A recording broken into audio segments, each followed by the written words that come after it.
প্রিয় দর্শক, প্রীতি এবং শুভেচ্ছা নিন। সাজ্জাদ কাদির এই মুহূর্তে আপনাদের সামনে কথা বলতে এসেছি। ডোনাল্ড ট্রাম্প মোদি সাক্ষাৎ হচ্ছে কবে, সেখানে কী প্রসঙ্গ থাকছে? খবরে যেটি জানা যাচ্ছে যে ডোনাল্ড ট্রাম্প মোদি খুব শীঘ্রই আগামী কয়েকদিনের মধ্যে সাক্ষাৎ হচ্ছে।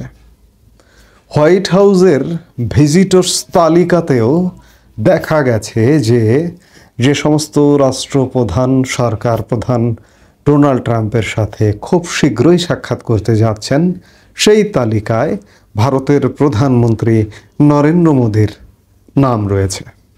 এছাড়া ভারতের পররাষ্ট্র মন্ত্রণালয় সোমবার নিশ্চিত করেছেন যে আগামী 13 ফেব্রুয়ারি ইঙ্গিত দিয়েছেন, নিশ্চিত করেছেন ইঙ্গিত দিয়ে যে আগামী 13 ফেব্রুয়ারি ভারতের প্রধানমন্ত্রী নরেন্দ্র মোদী এবং মার্কিন নবনির্বাচিত প্রেসিডেন্ট, নবদায়িত্বপ্রাপ্ত প্রেসিডেন্ট ডোনাল্ড ট্রাম্পের মধ্যে সাক্ষাৎ হতে যাচ্ছে। নরেন্দ্র মোদী প্রথমে প্যারিস যাবেন, 11-12 ফেব্রুয়ারি এআই সম্মেলনে যোগদান করবেন এবং সেখান থেকে তিনি ওয়াশিংটনের উদ্দেশ্যে রওনা দেবেন। এই এআই সম্মেলনে মার্কিন প্রেসিডেন্ট ডোনাল্ড ট্রাম্পেরও যোগদান করবার কথা ছিল, কিন্তু তার ব্যস্ততার কারণে তিনি আসছেন না। তিনি যদি প্যারিসে আসতেন তাহলে মোদি ট্রাম্প বৈঠকটি এখানেই হতো, কিন্তু যেহেতু আসছেন না সেই হেতু তিনি ওয়াশিংটন ডিসিতে উড়ে যাচ্ছেন। এর আগে গত 27 জানুয়ারি ডোনাল্ড ট্রাম্প এবং নরেন্দ্র মোদীর ফোন আলাপ হয়। ফোন আলাপ হবার পরেই ডোনাল্ড ট্রাম্প ঘোষণা করেছিলেন যে ফেব্রুয়ারিতেই নরেন্দ্র মোদীর সাথে তার সাক্ষাৎ হচ্ছে, কিংবা নরেন্দ্র মোদী মার্কিন যুক্তরাষ্ট্র সফরে আসছেন। দুই নেতাই তাদের সোশ্যাল মিডিয়াতে উচ্ছ্বসিত কথা বলবার পরে উচ্ছ্বাস প্রকাশ করেছিলেন। এছাড়া মার্কিন পররাষ্ট্র দপ্তর থেকেও এক বিজ্ঞপ্তির মাধ্যমে প্রকাশ করা হয়েছিল যে Donald Trump Narendra Modi phone আলাপ হয়েছে। অর্থাৎ নরেন্দ্র মোদীকে মার্কিন যুক্তরাষ্ট্র তাদের স্বার্থ সংশ্লিষ্ট কারণেই কতটা গুরুত্ব দিচ্ছেন বা গুরুত্ব দেন, কারণ নরেন্দ্র মোদী এই অঞ্চলের রাজনীতিতে, আমাদের এই দক্ষিণ পূর্ব এশিয়ার রাজনীতিতে এই মুহূর্তে সবচেয়ে গুরুত্বপূর্ণ কয়েকটি ফেসের মধ্যে একটি হচ্ছেন নরেন্দ্র মোদী। নরেন্দ্র মোদী ভারত, মার্কিন যুক্তরাষ্ট্র দ্বিপক্ষীয় নানা বিষয়ে আলাপ করবেন, যেটি জানা যাচ্ছে, এবং আমাদের এই অঞ্চলের দক্ষিণ পূর্ব এশিয়ার নিরাপত্তার প্রশ্নে আলাপ করবেন।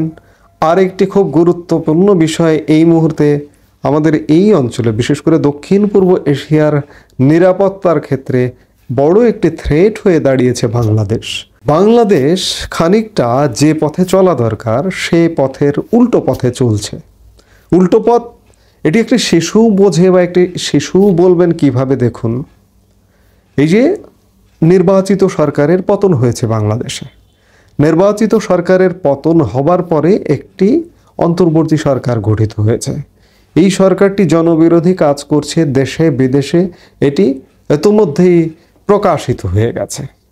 এই সরকারটি জঙ্গি সন্ত্রাসীদের পৃষ্ঠপোষকতা দিচ্ছে, কিংবা জঙ্গি সন্ত্রাসীদের পৃষ্ঠপোষকতায় এই সরকারটি গঠিত হয়েছে। যদি তাই না হতো, আমি অনেক আলাপে যাব না, একটি উদাহরণ দেব। জঙ্গিদের জেল থেকে মুক্তি দিতেন না, সন্ত্রাসীদের জেল থেকে মুক্তি দিতেন না। এই জঙ্গি সন্ত্রাসীরা শুধুমাত্র বাংলাদেশের নিরাপত্তার জন্যই হুমকি নয়, সবচেয়ে নিকট প্রতিবেশী দেশ, যে দেশটি চারপাশ দিয়ে আমাদের ঘিরে আছে, সেই দেশটির জন্য নিরাপত্তা থ্রেট। এবং এই অঞ্চলের আঞ্চলিক নিরাপত্তা, বিশেষ করে আমাদের পাশেই একটি বড় অঞ্চল, বড় দেশটির 7 সিস্টার্স, আমাদের বর্ডার ঘেঁষা, সেই 7 সিস্টার্সও হুমকির সম্মুখীন বলে মনে করছেন সেই বড় দেশটি ভারত। সেই জায়গায় ডোনাল্ড ট্রাম্পের সাথে নানা বিষয়ে আলাপের সাথে সাথে বাংলাদেশ বিষয় অত্যন্ত গুরুত্ব সহকারে আলাপ হবে। কারণ আপনারা দেখেছেন, আপনারা খেয়াল করেছেন যে জয়শঙ্কর যখন ডোনাল্ড ট্রাম্পের শপথ অনুষ্ঠানে গেলেন, শপথ অনুষ্ঠানে গিয়ে ঠিক তার পরের দিন মার্কিন নবনির্বাচিত পররাষ্ট্রমন্ত্রী মার্কো রুবিওর সঙ্গে যে আলাপ করেছিলেন, যে বৈঠক করেছিলেন, তাতে খুব গুরুত্ব সহকারে বাংলাদেশ বিষয় ছিল। অর্থাৎ ভারত এবং মার্কিন যুক্তরাষ্ট্রের যে কোনো আলোচনার টেবিলে বাংলাদেশ বিষয় থাকছে এবং নরেন্দ্র মোদী ডোনাল্ড ট্রাম্পের সাথে আলাপেও বাংলাদেশ বিষয় থাকবে। কারণ হচ্ছে, আমি বারবারই বলি যে বাংলাদেশ ইস্যুটি এই মুহূর্তে ভারতের গলায় এক প্রকার কাঁটা বিঁধে আছে। আপনি একজন মানুষ, ধরুন আপনি কাঁটাওয়ালা মাছ খেতে গিয়ে আপনার গলায় কাঁটা বিঁধেছে।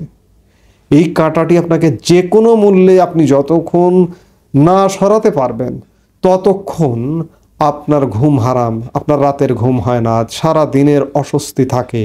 ঠিক তেমনি বাংলাদেশের বর্তমান সিচুয়েশন ভারতের কাছে এক বড় ধরনের গলার কাঁটা হয়ে দাঁড়িয়েছে।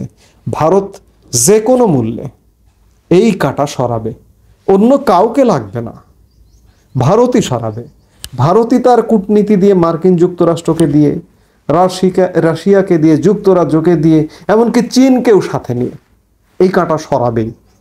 আপনারা ইতিমধ্যে নানাভাবে বুঝতে পারছেন কিনা জানি না, নিশ্চয়ই বুঝতে পারছেন ইউনূস সরকার কিন্তু কূটনৈতিকভাবে এক প্রকার বিচ্ছিন্ন হয়ে গেছে।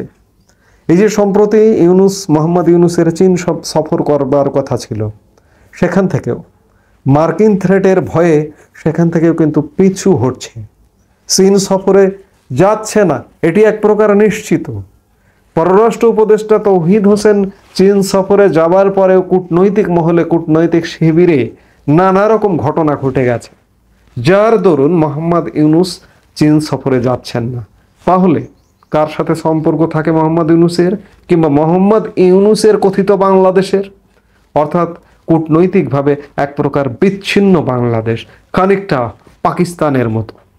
সেই জায়গায় ভারত বাংলাদেশকে মুক্ত করেই ছাড়বে, এই জঙ্গি মুক্ত, এই সন্ত্রাসী মুক্ত করেই ছাড়বে। মার্কিন যুক্তরাষ্ট্র, লিডার অফ দ্য ওয়ার্ল্ড, মার্কিন যুক্তরাষ্ট্রকে নিয়ে, অন্যান্য সবাইকে নিয়ে বাংলাদেশের এই অস্থিতিশীল পরিবেশ খুব শীঘ্রই, খুব বেশি দিন লাগবে না, 13 ফেব্রুয়ারি ডোনাল্ড ট্রাম্প এবং মোদির যদি বৈঠক হয়, এই বৈঠকের 1.5 থেকে 2 মাসের মধ্যে বাংলাদেশের এই পরিস্থিতির চেঞ্জ হবে।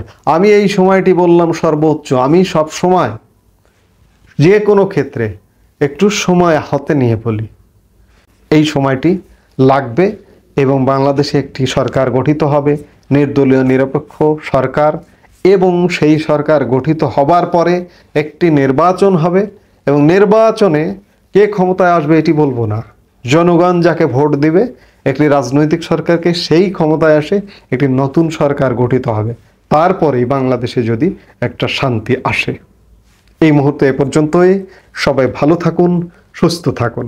আমাদের ভিডিওগুলো নিয়মিত পেতে সাবস্ক্রাইব করুন Sajjad Kadir and the legends YouTube channel এবং লাইক, কমেন্ট, শেয়ার করে সাথে থাকুন।